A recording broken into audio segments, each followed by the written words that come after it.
کہ انٹلیکٹ انسانیت سے لوگ مسلمان ہوئے. تو ہم آج میں جو یہ سینٹ الیکشن ہوا ہے میں اپنی قوم کو یہاں یعنی مجھے شرمندگی ہوتی ہے اسپیکر صاحب کہ ہم وہ کدھر وہ خواب اور کدھر بکرا منڈی بنی ہوئی ہے ایک لوگوں کو خریدنے کے لیے اور سب کے سامنے.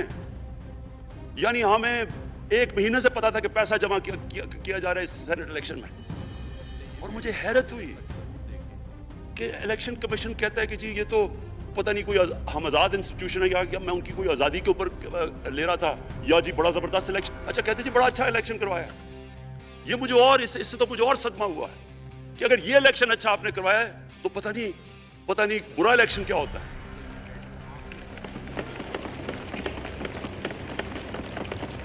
اسپیکر صاحب یہ دیکھیں مجھے یہ افسوس یہ ہوتا ہے کہ ہم ایک چیز سمجھتے نہیں ہیں.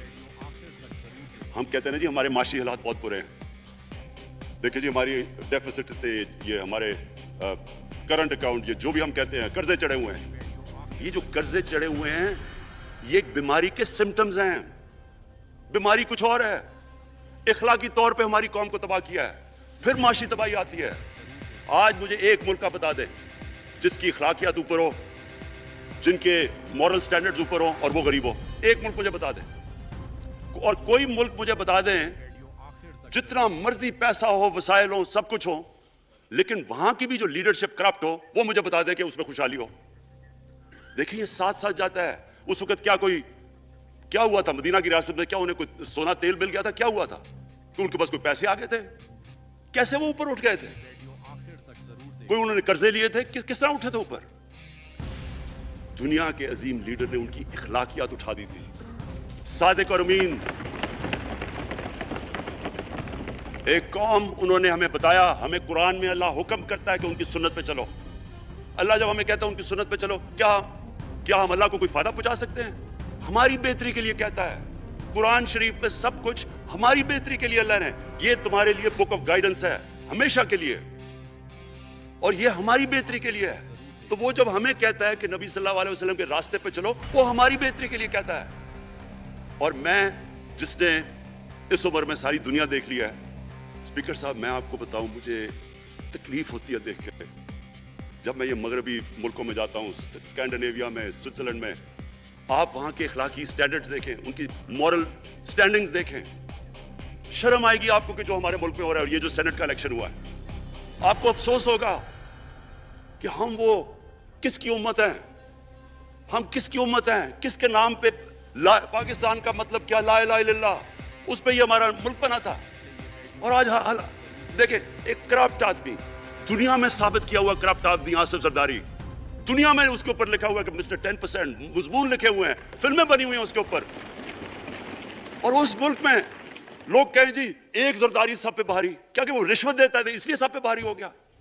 کیا یہ ہمارا ملک؟ دوسری طرف دیکھیں دوسری طرف یہاں بیٹھے ہوئے ہمارا لیڈر نواز شریف. اور نواز شریف ایک ڈاکو ملک کو 30 سال سے لوٹ کے ملک سے باہر بھاگا ہوا ہے جھوٹ بول کے باہر بھاگا ہوا ہے. سارے ملک کے سامنے ہمیں کیبنٹ میں ہم نے 6 گھنٹے میں بتایا جی اس کو یہ بھی بیماری ہے اس کو یہ بھی بیماری ہے اس کو یہ بھی بیماری ہے وہ شاید وہ جہاز پہ بھی نہ چڑھ سکے وہ شاید مر جائے گا. شیرین کے آنسو آ گئے کیبنٹ میں اور شیرین کے آنسو آنے آسان کام نہیں ہے اسپیکر صاحب.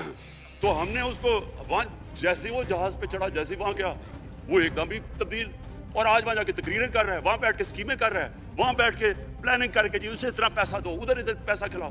ساری ان کی ایک کوشش ہے جب سے ہم 2.5 سال سے حکومت آئی ہے یہ سارے بڑے بڑے ڈاکو اکٹھے ہو کے یہ سمجھ رہے ہیں کہ عمران خان کو کرسی کا اتنا شوق ہے کہ اس کے اوپر اتنا پریشر ڈالو کہ یہ جی ہمیں جس طرح جنرل مشرف نے این آر او دیا تھا یہ بھی دے دے گا. جنرل مشرف فوج اس کے نیچے عدلیہ اس کے کنٹرول میں ساری میں کیونکہ میں ادھر ممبر پارلیمنٹ تھا اپوزیشن نہ ہونے کے برابر جو اپوزیشن کے اندر جو مین آدمی تھا فضل الرحمان وہ اس کے ساتھ ملا ہوا تھا وہ 2 نمبر ہمیشہ سے تھا رائٹ. اور وہ آدمی جس کے پیچھے امریکہ ان کی جنگ لڑ رہا تھا سب کچھ وہ ان کے پریشر میں آگے ان دونوں کو این آر او دیا اور اتنا بڑا اس ملک کے اوپر اس نے جرم کیا ہے. ان دونوں نے آ کے این آر او لے کے